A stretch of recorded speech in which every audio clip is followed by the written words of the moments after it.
Someone in my comments said that I am smiling like this is a win for women and that I am not being objective about this whole situation and that this is actually a very tragic situation. And in a certain way, I have to say I agree, but I also disagree. So let me explain. On one hand, it is very tragic for female survivors because it's just more fodder for people who just don't want to believe women. It's going to be fodder for the red pill guys. It's going to be fodder for the conservatives that are against the Me Too movement.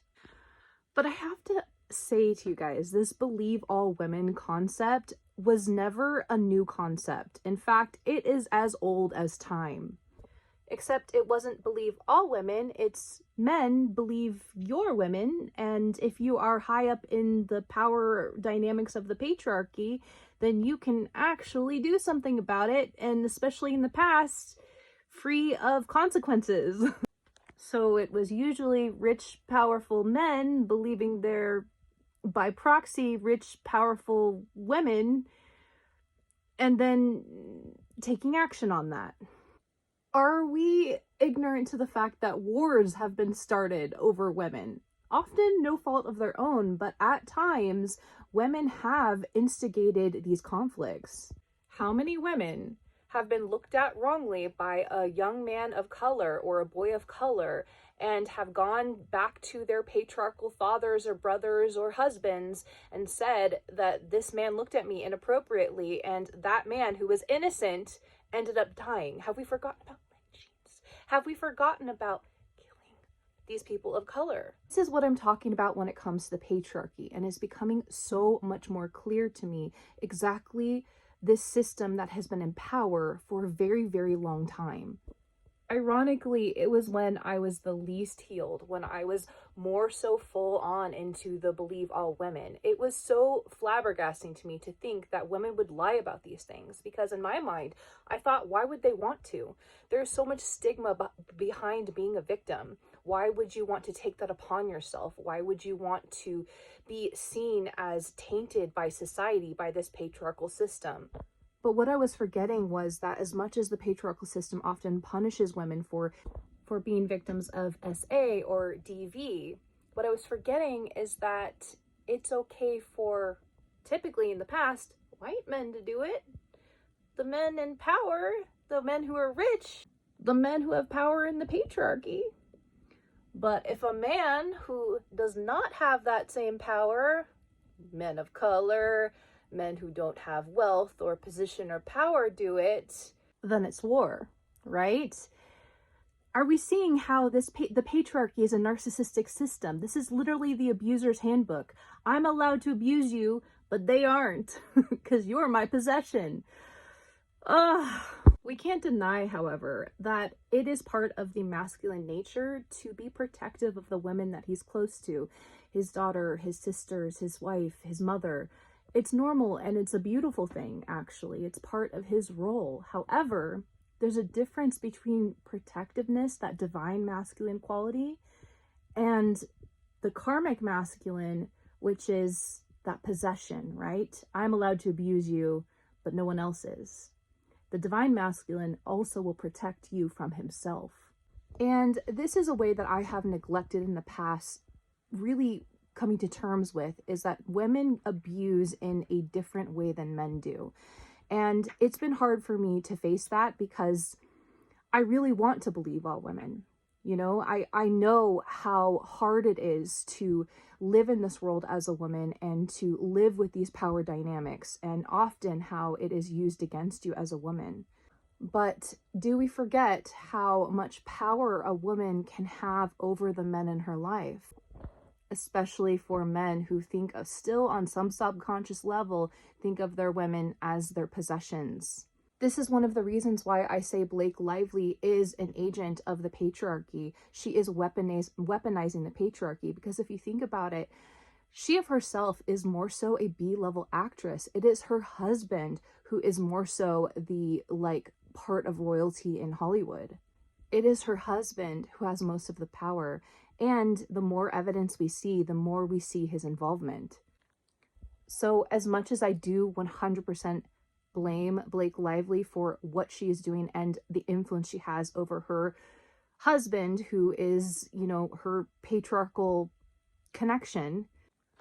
I also 100% also put the responsibility on Ryan Reynolds. Together, they are agents of the patriarchy.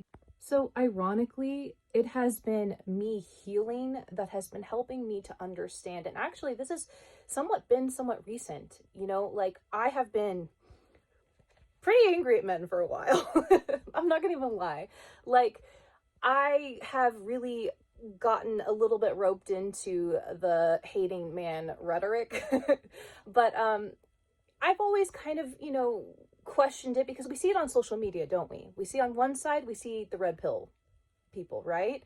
And then on the other side, we see men are just these violent creatures, always choose the bear. You know, we're seeing really quite literally two movements pitted against each other, right? And I'm not gonna lie, I definitely think the red pill movement has a lot less validity than the other side of it. I really don't think that incel, like, is the same thing as what people call femcel content, right? Because when you're looking at what they call femcel content, it really is just women who are, yes, angry at men, but it is a understandable reaction to the power dynamic that men have often held over women. So I don't see it being the same at all. The incel movement is more so a result of the entitlement of the patriarchal system and the entitlement that most men have, and feeling angry that they cannot access women in the same way that they could before by force, and that women have more choice now, which is completely unfair and completely narcissistic, 100%. If we're talking about a narcissistic system, the red pill movement is definitely in there.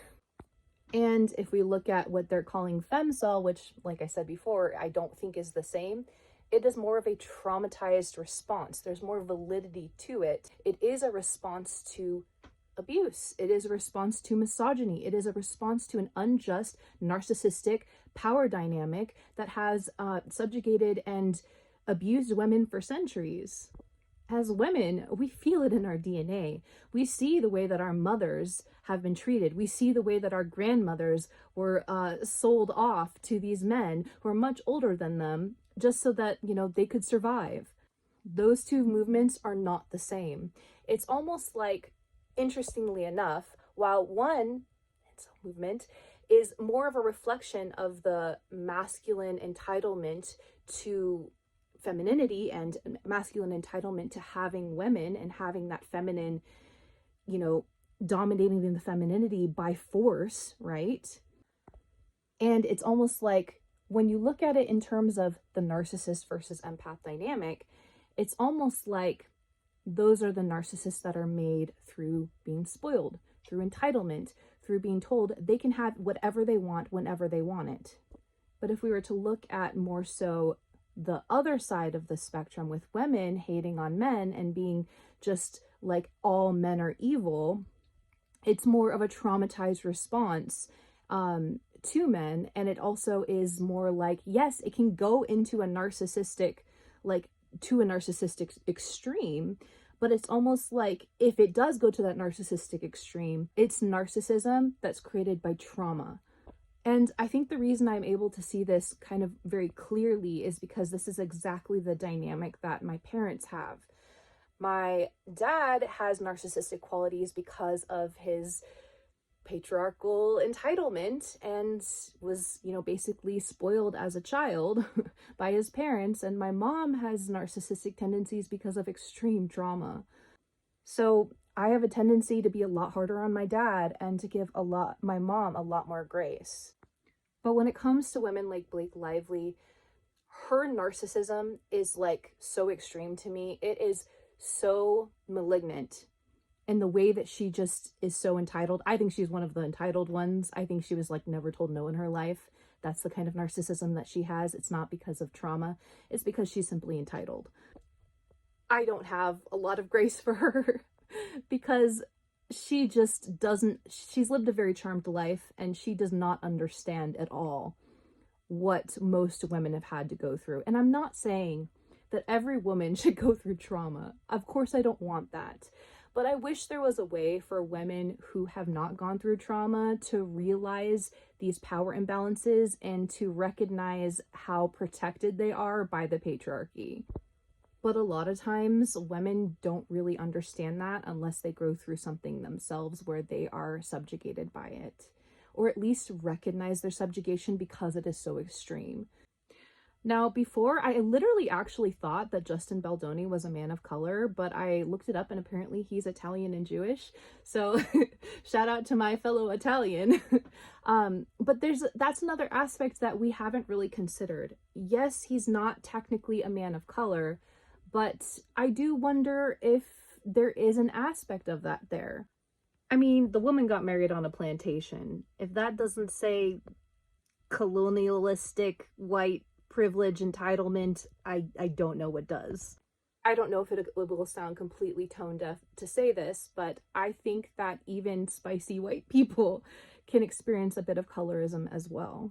100% not on the same level as what people of color actually experience. But I will say this.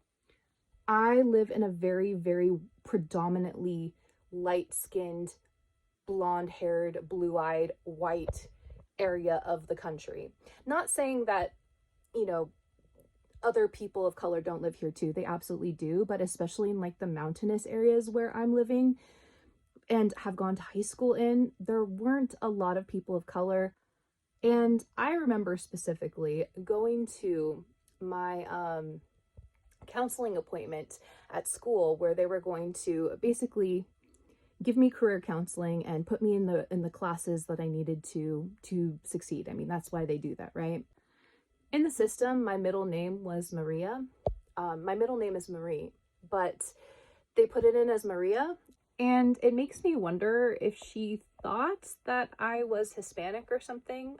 Well, granted, Maria is also a very Italian name as well, so I don't know. I just got very strange vibes from the whole appointment. She immediately kind of like, when I was showing interest in, like, for example, AP classes, she really just like kind of discouraged me from it and said that other classes would be better for me. And I don't know if it was colorism, but I always kind of wondered if that was the case. I don't think I'm totally off base with this because I have been like, a lot of people have wondered what my race is. I've been guessed to be many different races.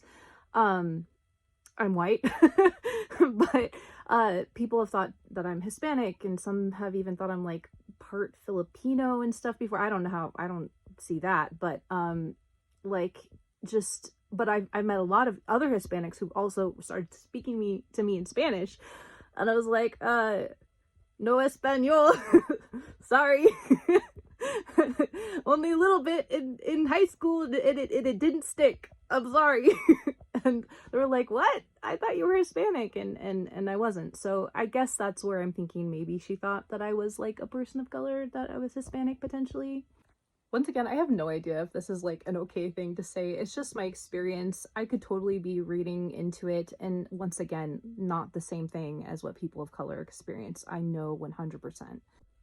So my point is that there is a lot more complexity at play than just woman must be always believed and woman is always at the subjugation and control of a man in a dynamic.